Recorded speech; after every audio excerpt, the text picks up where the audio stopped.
Assalamualaikum warahmatullahi wabarakatuh.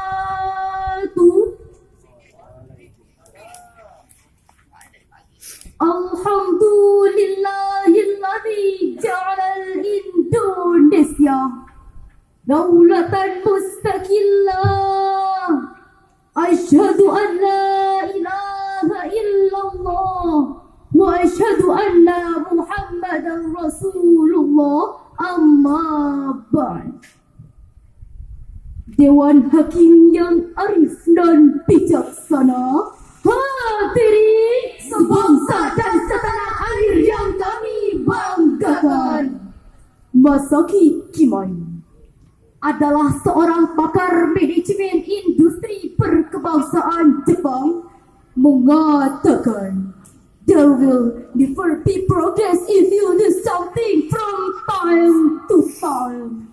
Tidak akan pernah ada kemajuan jika seseorang melakukan sesuatu dengan cara yang sama dari waktu ke waktu. Jika kita cermati ungkapan tersebut, mengisyaratkan kepada kita bahwa kita tidak boleh duduk terpadu berpangku tangan, melainkan kita harus berdiri, menyisihkan lengan baju, melangkahkan kaki ke depan, bekerja, berusaha dan berkarya. Sebagaimana yang telah dicontohkan oleh para nabi. Ada nabi yang ahli dalam bidang pertanian, ialah Nabi Adam alaihi salam.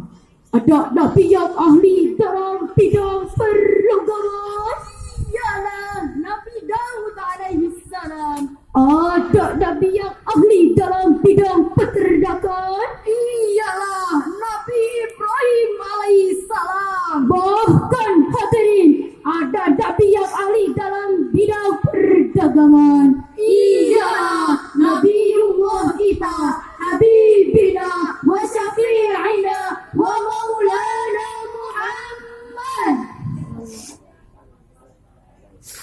Namun sayang hadirin, atas kerja yang dimiliki oleh para nabi tidak dicontoh oleh umatnya, sehingga umat Islam cenderung terkengkeng dalam jurang kemiskinan. Menurut data Badan Pusat Statistik BPS, pada bulan Maret tahun 2018 tercatat jumlah penduduk miskin di Indonesia mencapai 25,95 juta jiwa. Padahal, bukankah kemiskinan mengakibatkan kebodohan? Bukankah kemiskinan mengakibatkan keterbelakangan? Bukankah kemiskinan mengakibatkan kejahatan? Bukankah kemiskinan mengakibatkan kekufuran? Kadal makruh ayat muda kufran. Bahkan kemiskinan mengakibatkan negeri ke dalam jurang kehancuran betul. Inilah hadirin, sebagai kecilnya konsep penglihatan kita di zaman sekarang ini. Oleh karena itu, Indonesia bangkit, Indonesia muncul dengan membawa sebuah perekonomian umat yang disebut dengan ekonomi syariah. Mari kita renungkan bersama hadirin, mengingat betapa pentingnya hal tersebut. Pada kesempatan Musabaqah Syarhil Quran tingkat kabupaten ini, kami akan membawakan sebuah syarahan yang berjudul Membangun Ekonomi Syariah dalam Arus Ekonomi Baru Indonesia, dengan rujukan firman Allah di dalam Al-Quran Surah Al-Imran ayat 130.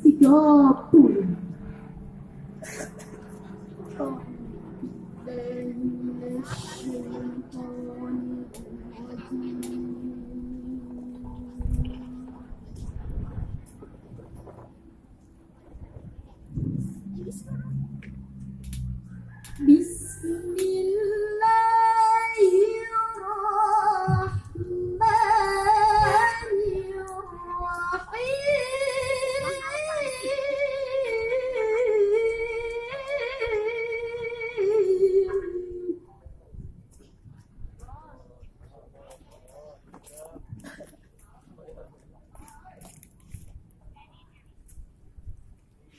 يا أيها الذين آمنوا لا تأكلوا الربا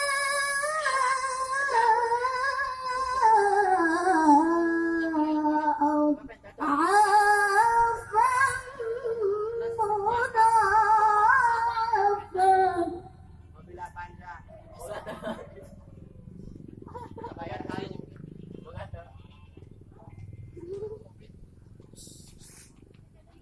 واتقوا الله لعلكم تفلحون.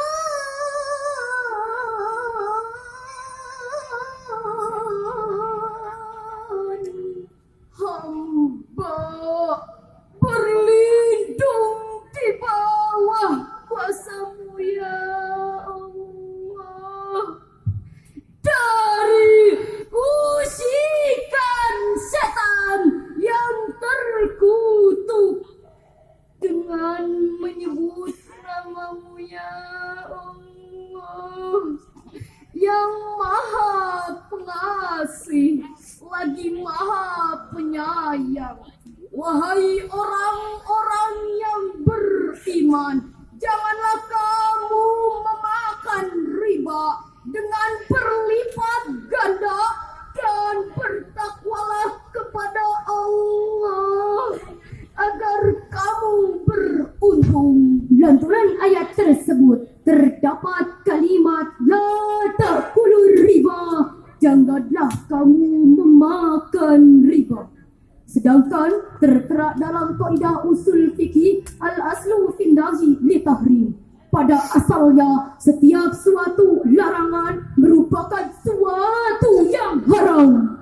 Jadi haram hukumnya bagi saya, haram hukumnya bagi kita, haram hukumnya bagi seluruh insan-insan yang beriman, haram hukumnya bagi seluruh umat manusia untuk memakan riba, karena riba merupakan suatu perbuatan yang sangat dibenci oleh Allah Subhanahu wa Ta'ala. Untuk itu Islam menghadirkan, Islam mendorong, Islam bangkit dengan sebuah perekonomian yang disebut dengan ekonomi syariah. Sistem ini naik ke permukaan.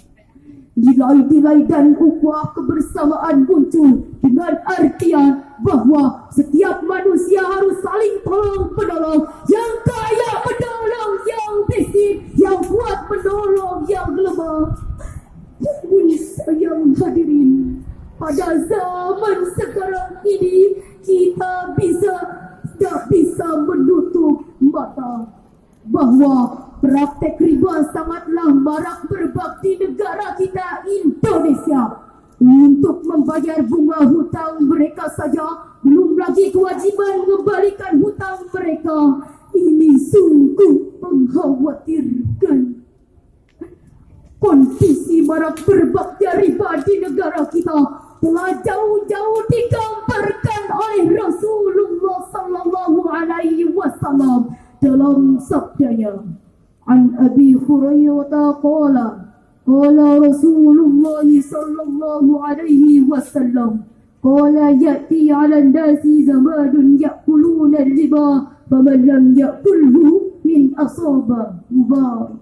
Dari Abu Hurairah Rasulullah bersabda, suatu saat nanti manusia akan mengalami suatu masa yang ketika itu semua orang memakan riba, dengan yang tidak makan secara langsung akan terkena debunya. Hadirin sebangsa dan setanah air yang kami banggakan, dampak dari transaksi ini sangatlah banyak, terutama timpangnya nilai keseimbangan dalam sisi perekonomian.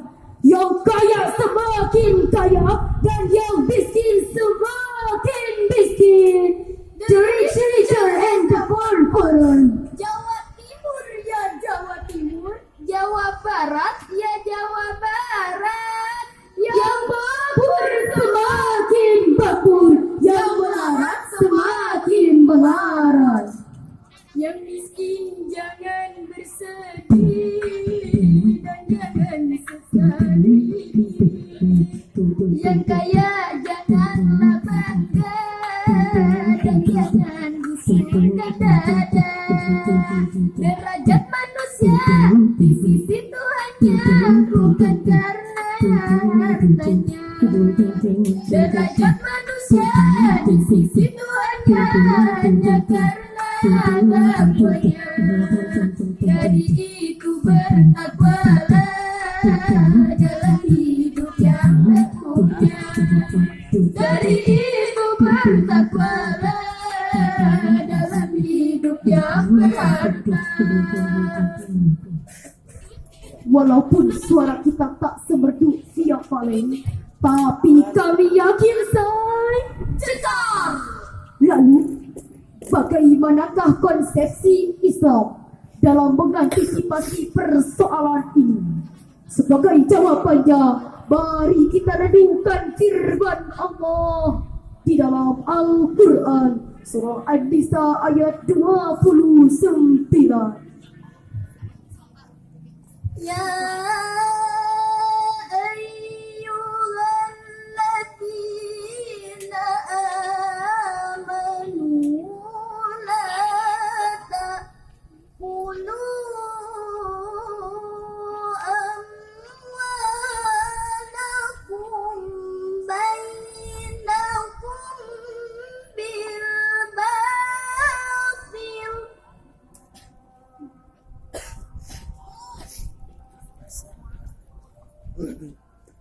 Amwalakum bainakum bil batil illa an takuna tijarah.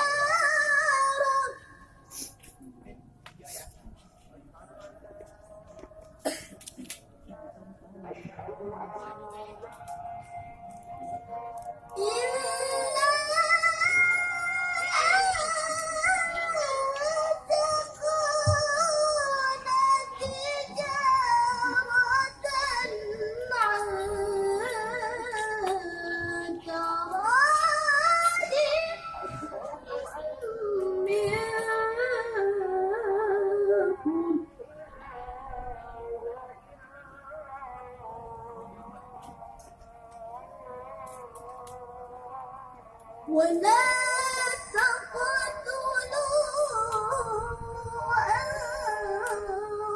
أنفسكم إن الله كان بكم رحيما.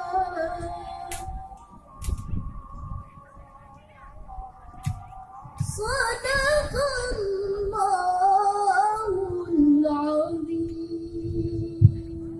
Wahai orang-orang yang beriman, janganlah kamu saling memakan harta sesamamu dengan jalan yang batil, kecuali dalam perdagangan yang berlaku atas dasar suka sama suka di antara kamu. Dan janganlah membunuh dirimu. Sungguh Allah Maha Penyayang kepadamu, dan Allah Maha Mengetahui, Maha Bijaksana, Maha Benar Allah dengan segala firman-Nya. Yang kedua, kerja keras. Yang ketiga, kerja ikhlas. Sebab sesuatu yang dilakukan secara ikhlas akan timbul dalam suatu ibadah. Yang keempat dan yang kelimanya ialah kualitas dan tuntas. Jika hal tersebut kita aplikasikan, maka akan timbul dalam suatu amal soleh, dan Allah menjanjikan sebuah pahala sesuai dengan janji Allah di dalam Al-Quran surat Al-Maidah ayat 9. Hadirin, demikianlah syarahan dari kami tadi. Dapat kami simpulkan bahwa sistem perekonomian di Indonesia harus kita dorong, harus kita aplikasikan dengan sistem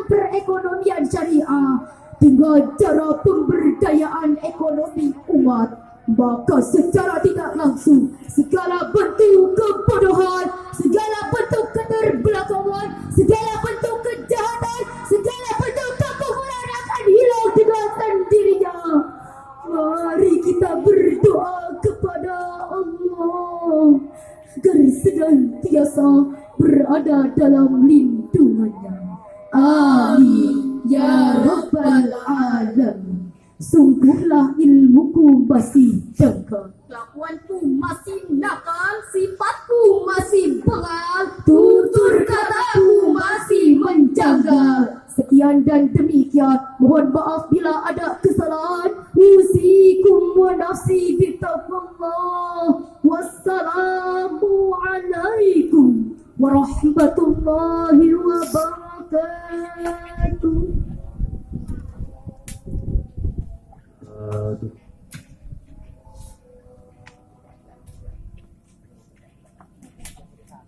Kasih push untuk S09.